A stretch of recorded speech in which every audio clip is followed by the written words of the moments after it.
What a night and what a result. Together, we have done the impossible. We have made history. Oh my goodness. What happened last night? A lot of things happened. For the first time in this election in Ontario, it actually got interesting. Doug Ford won a majority government with his Progressive Conservative Party again, gaining seats from last time, while the opposition parties, both the NDP and the Liberals, saw their leaders step down. So I'm going to get to all of this. And even if you're not in Ontario, even if you aren't in Canada, I think you will find this to be a very interesting election for a variety of reasons. So I'm going to go over why Doug Ford won. I'm going to go over the vote count here, what this means, and also clips from each of the main party leaders' speeches and a bunch more. So first here, the results. Doug Ford's Progressive Conservative Party winning with 83 seats, a gain from last time. NDP 31, Liberals 8, Greens 1, and a single independent here as well. So in terms of the Progressive Conservatives, they win a majority government with 40.8% of the vote. Now you may be wondering, how do you form a majority with less than 50% of the vote? Well, this is a first past the post system, meaning as long as you have a plurality of votes in your riding, that's all that matters for you to win. And the other parties that get votes, those votes mean nothing if they lose. So to give you a clearer example of this, here's one of the ridings. So York South-Weston. This Progressive Conservative won this riding with 36.6% of the vote. Clearly not a majority of the votes, but 36.6%, a plurality. The NDP candidate, 34%, only 2% behind. Yet everyone that voted here, these 10,000 votes, mean nothing because this candidate got a couple percentage points more. So this is a first past the post system. And just to compare, NDP 23.7% of the vote, and Liberals actually a little more with 23.8% of the vote, even though they only have 8 seats compared to the NDP at 31. Showing you, regardless of where you sit on the political spectrum, even if you are a conservative, look at the federal election, where they got more of the vote share than the Liberals did, even though Liberals formed a minority government. Regardless of where you are politically, you should support electoral reform. Eliminating our first past the post system and moving towards a proportional representation system. Regardless of if you're a liberal, a conservative, an NDP supporter, you should be supporting electoral reform. Now, of course, it's very tough to actually change this system because when you win in this system, why would the governing party want to change the system that they just won in? So that is always the conundrum that we are in with the need to change this, but to change it, you need the party in power to change it, and they're not going to change it if they're winning with the current system. Now, let me get to some quick reactions here before I show you some of the speeches. Evan Sullivan here tweeting out, sitting with Nick Nanos, and we are stunned that voter turnout is 38.8% with 86% polls reporting. That's shocking. 4 years ago, it was 58%. Imagine, 20% drop in voter turnout. Opposition couldn't pull votes. What is happening? A huge story. So not only did the Conservatives win a majority with 40% of the vote, but turnout was only 38.8%. So they won 40% of 38.8%. So as Megan tweets out here, PC's got 41% vote share, 41% of 38.8% is 15.9%.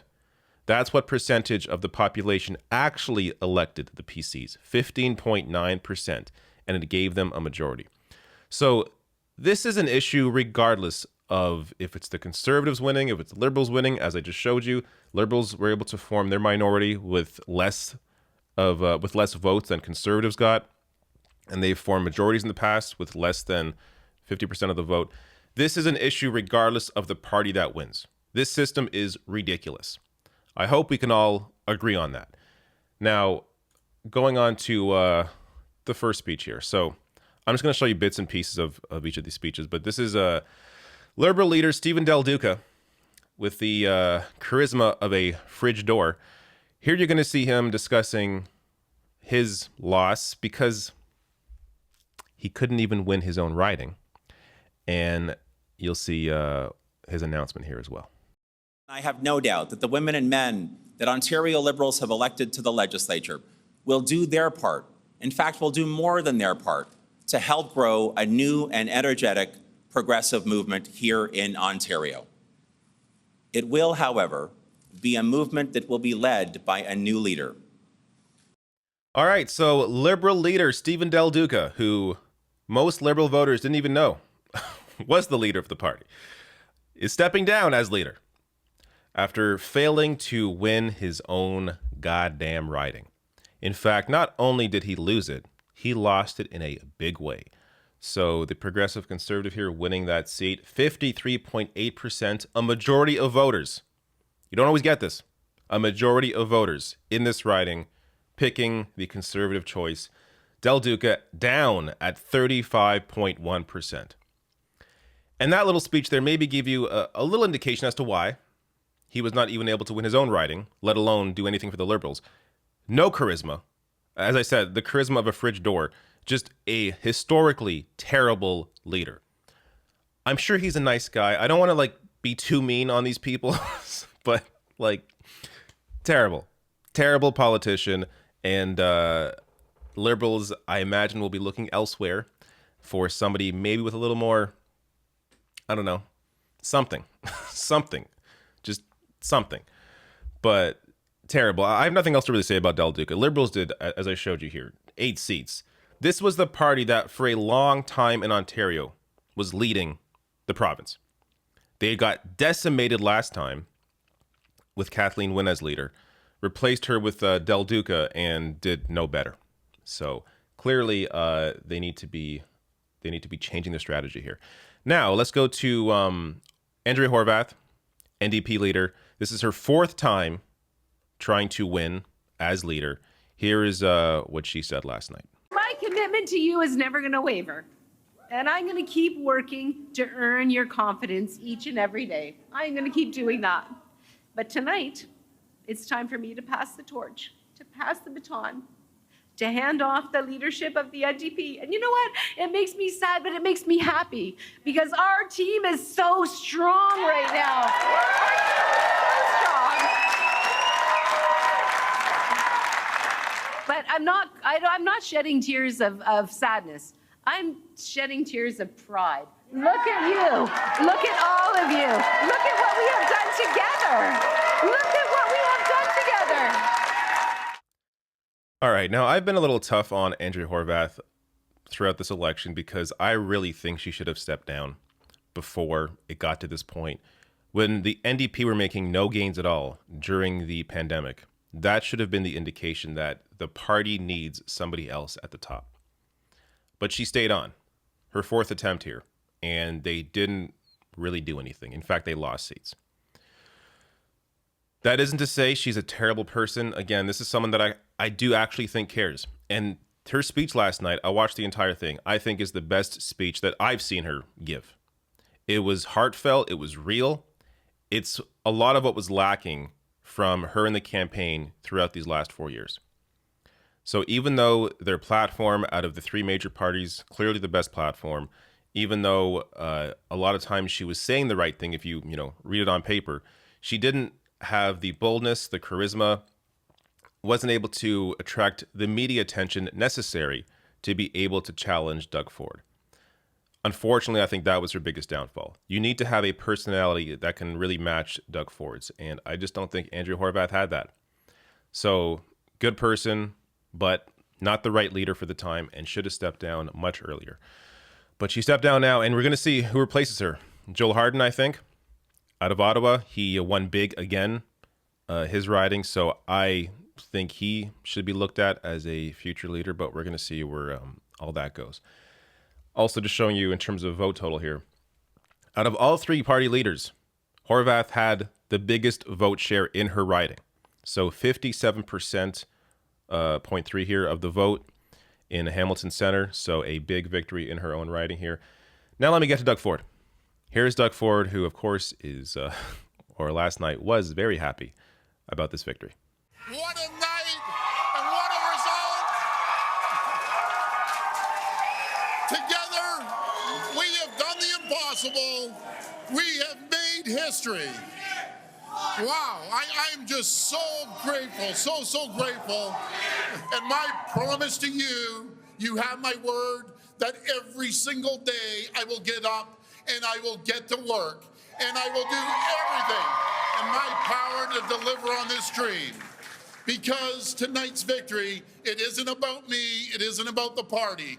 This victory belongs to every worker who knows that they deserve better. It belongs to every family who knows that they can dream bigger. But most of all, this victory belongs to each and every one of you. All right, so I'll get to how Doug Ford was able to pull out this victory in such a major way. And in the process, I will maybe even compliment him in some sense. But first here, just quickly. During the last 4 years of Doug Ford, we have seen a long-term care disaster, underpaid nurses, the scrapping of an increase to the minimum wage and paid sick days, scrapping of an increase to disability payments, the ending of countless climate crisis initiatives, unspent COVID relief money, cuts to education, and increased privatization of healthcare. And of course, a lot more. Part of the, I think, issue that the opposition had when trying to attack Doug Ford is that there was so much to criticize him on that it was hard to really have any sort of unified message in that criticism. So because you can criticize basically every aspect of what he did, it sort of led to a message from the opposition parties that was just scattershot. And it's a lot tougher to attack somebody. I mean, you saw that kind of with Donald Trump in the US as well. When there is so much to attack somebody on, you almost get lost in the madness. And you kind of want to, like, as a voter, want to just push yourself away from it because it's too much to take on. And that's, I think, part of what happened here with the opposition parties and their inability to really take down Doug Ford. I want to show you here his vote percentage in his riding. So 55.3% of the vote. So second to Andrea Horwath. Just worth mentioning. But still, of course, won his riding in a big way. Now, let's get to how historic this was. Because it was historic. So as CBC writes, it's rare for a premier who forms a majority in his or her first election win to then get an even bigger majority in the second election. Dalton McGuinty's Liberals didn't do it. The Mike Harris PCs didn't do it.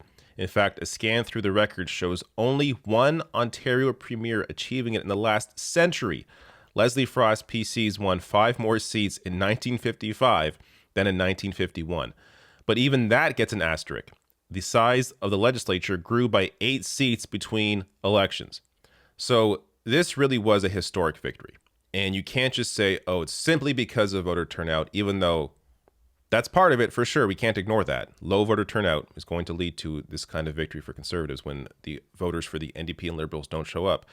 But part of it is because of the campaign that Doug Ford was able to run, the tweak in his strategy that helped lead him here, and also how he is as a politician. So I think people really overlook, before I get to some of this breakdown here, people overlook how important it is just for a premier to appear like he is showing up, like he is listening, and also appear like someone that is at times actually human. You saw Del Duca there. I showed you earlier, the former Liberal leader. No charisma, not a real person, complete robot. Doug Ford has moments of that, of course, you know, when he's reading speeches of a teleprompter, but he also can come off as a real person. That isn't to say he is a real person. That isn't to say he cares about real people, but it's the perception that you give off. And Doug Ford definitely gives off that kind of perception, which I think clearly benefits him, especially in this time right now where, you know, regardless if it's Canada, the US, other major countries, people are tired of the cookie cutter, standard, boring, robotic politician. They want someone who actually seems like a real person. And Doug Ford, I think, showcased that a lot more than the other leaders did.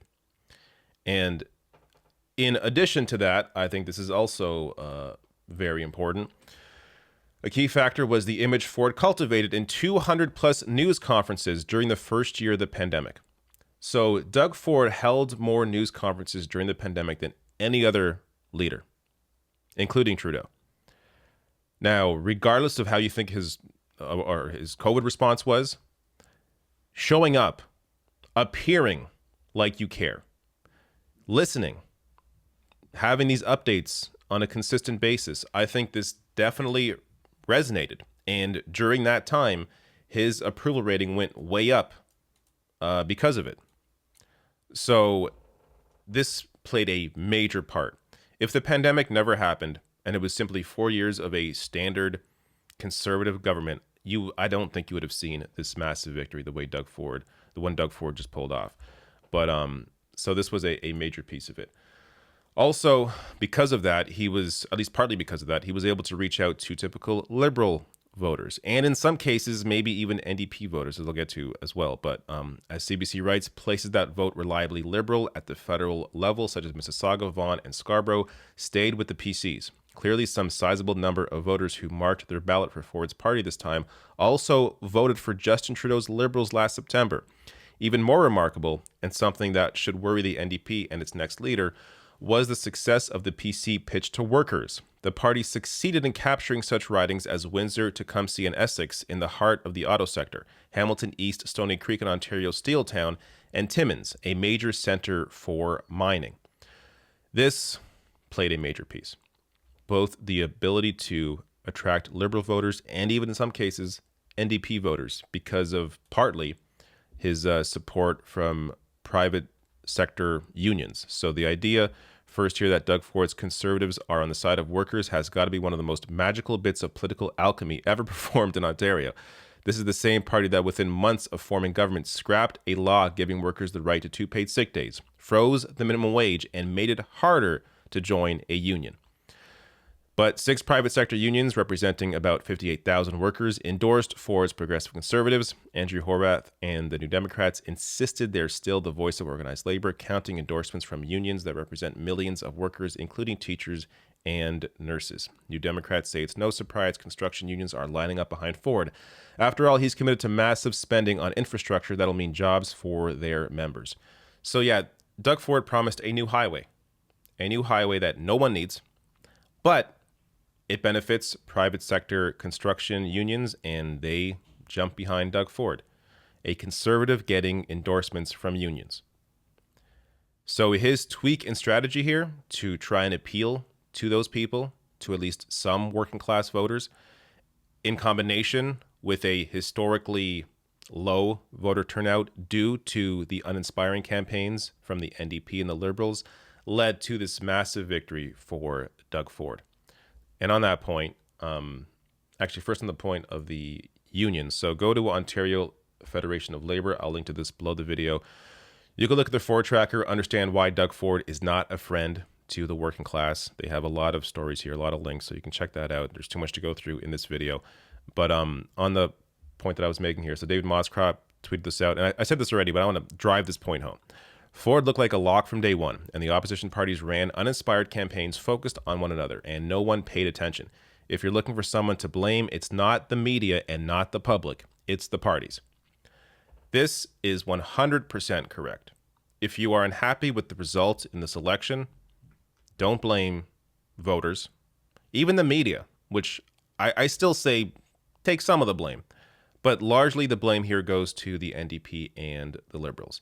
It is on them to be able to attack Doug Ford, attack the Conservatives, be able to offer something that is unique, bold, different, will stand out, will gain media attention.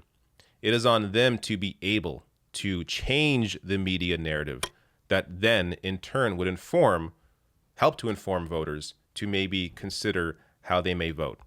And the parties just did not do what was necessary to challenge Doug Ford.